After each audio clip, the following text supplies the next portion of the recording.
आपको बताया राजस्थान के ताजा सियासी हालात और कांग्रेस अध्यक्ष पद के चुनाव को लेकर लगातार मुलाकातों और बैठकों का दौर जारी है। आज दिल्ली में राजस्थान के सीएम अशोक गहलोत ने पार्टी अध्यक्ष सोनिया गांधी से मुलाकात की। दोनों के बीच करीब 1.5 घंटे चली इस बैठक के बाद अशोक गहलोत ने ऐलान कर दिया कि वो कांग्रेस अध्यक्ष पद का चुनाव नहीं लड़ेंगे। साथ ही अशोक गहलोत ने कहा कि हाल के दिनों में राजस्थान में जो कुछ भी हुआ उससे वो काफी आहत है और इसके लिए उन्होंने सोनिया गांधी से माफी भी मांगी। कल परसों की वो घटना हुई है और मेरी मॉरल रेस्पॉन्सिबिलिटी थी कि वो प्रताप पार्क होता, तो मैंने तय किया है अब मैं इस माहौल के अंदर चुनाव नहीं लड़ूंगा। ये मेरा फैसला। मुख्यमंत्री बने रहेंगे सर? ये फैसला मैं नहीं करूंगा, ये फैसला सोनिया गांधी जी करेगी। आइए अब हमारे सहयोगी रवि त्रिपाठी हमारे साथ है इस पूरी खबर पर और ज्यादा अपडेट के लिए। रवि, अशोक गहलोत ने कांग्रेस अध्यक्ष पद की रेस से किनारा कर लिया, बड़ी वजह क्या रही और माफीनामा भी भेजा सोनिया गांधी को? नहीं, माफीनामा क्या, उन्होंने बकायदे जाके उनके सामने माफी मांगी। उन्होंने जो कहा है उसके हिसाब से उन्होंने उनके सामने माफी मांगी है कि मैं विधायक दल की बैठक नहीं हो पाई। और कांग्रेस के इतिहास में पहली बार है कि कोई विधायक दल की बैठक नहीं हो पाई है, विधायक नहीं पहुंचे विधायक दल की बैठक में, और वन लाइनर जो प्रस्ताव पास किया जाता है वो प्रस्ताव नहीं हो पाया।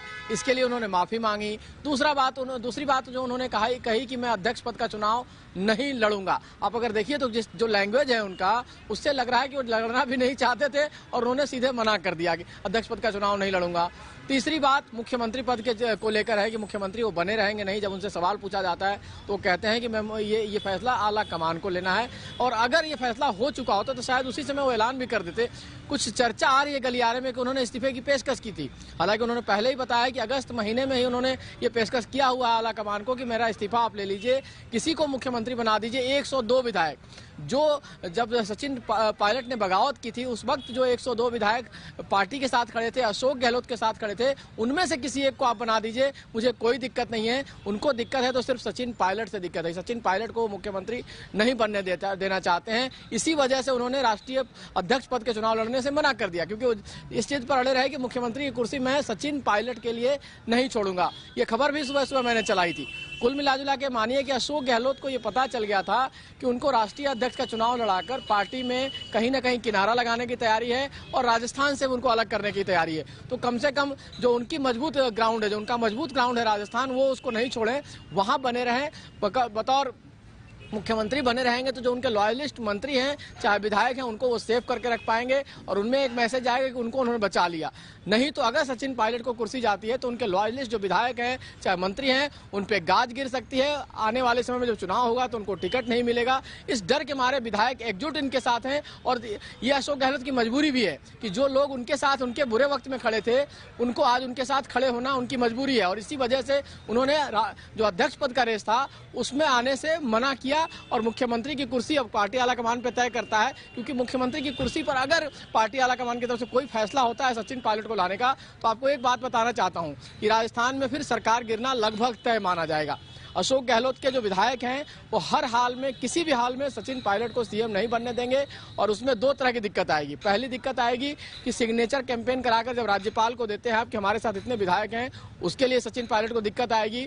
बावजूद इसके अगर सिग्नेचर करा के दे भी दिया गया, अशोक गहलोत ने ये काम करा भी दिया, तो जब फ्लोर टेस्ट होगा तो उसमें सचिन पायलट बिल्कुल सफल नहीं होंगे, क्योंकि आज के डेट में उनके साथ 4, 5, 6, 7, 8 गिने चुने विधायकों की संख्या है। जो 19 विधायक थे उनके पास 2020 में जब उन्होंने बगावत की थी वो भी आज उनके साथ खड़े नहीं दिखाई दे रहे हैं। तो एक महीने में अगर कांग्रेस पार्टी चाहती है कि सरकार बची रहे तब तो उनको अशोक गहलोत या उनके पसंदीदा किसी आदमी को मुख्यमंत्री रखना पड़ेगा। अगर ये चाहती है पार्टी की सरकार जाए तो जाए, पार्टी का अपना बना रहे, स्टैंडर्ड बना रहे, गांधी परिवार का मान बना रहे, तो वो सचिन पायलट को बना सकते हैं, अशोक गहलोत को हटा सकते हैं। राजस्थान की सरकार भी जिस तरह से पंजाब गया उस तरह से राजस्थान भी जाएगा आपके हाथ से।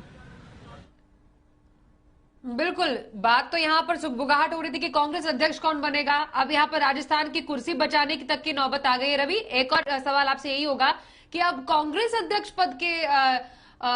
पद पर कौन कौन दावेदार हैं, क्योंकि एंट्री तो दिग्विजय सिंह की भी हो गई है।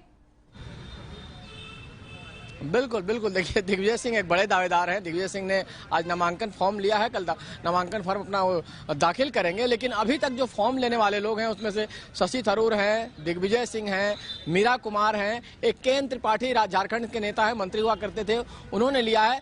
लेकिन सबसे जो इंटरेस्टिंग नाम है पवन बंसल का, उन्होंने फॉर्म लिया है। आखिर किसके लिए फॉर्म लिया है, ये सबसे ज्यादा चर्चा है। क्योंकि जो फॉर्म लिया है, उन्होंने कह दिया था फॉर्म लेते हैं कि मैं अपने लिए फॉर्म नहीं ले रहा हूं। तो आखिर वो फॉर्म किसके लिए है? वो फॉर्म प्रियंका गांधी के लिए है, राहुल गांधी के लिए है, सोनिया गांधी के लिए, या फिर मल्लिकार्जुन खड़गे के लिए? क्योंकि मल्लिकार्जुन खड़गे का नाम भी अब लिया जा रहा है। आज सुबह से नेताओं के मिलने का सिलसिला उनसे चल रहा है और ऐसा लग रहा है कि मल्लिकार्जुन खड़गे जो है डार्क हॉर्स के तौर पे और गांधी परिवार के लॉयलिस्ट के तौर पे, और कहीं किसी गुटबाजी से उनका संबंध नहीं है। क्योंकि दिग्विजय सिंह के आने से गुटबाजी शुरू होगी तो मल्लिकार्जुन खड़गे कंसेंसस कैंडिडेट हो सकते हैं। जी, बहुत धन्यवाद करेंगे रवि इस पूरी खबर पर ताजा अपडेट हम तक पहुंचाने के लिए। तो फिलहाल कांग्रेस अध्यक्ष पद के लिए कई दावेदार और राजस्थान में कुर्सी का घमासान एक्शन अभी बाकी है। लगातार आपको इस पूरी खबर पर ताजा अपडेट देते रहेंगे। फिलहाल बढ़ते हैं अगली खबर की ओर।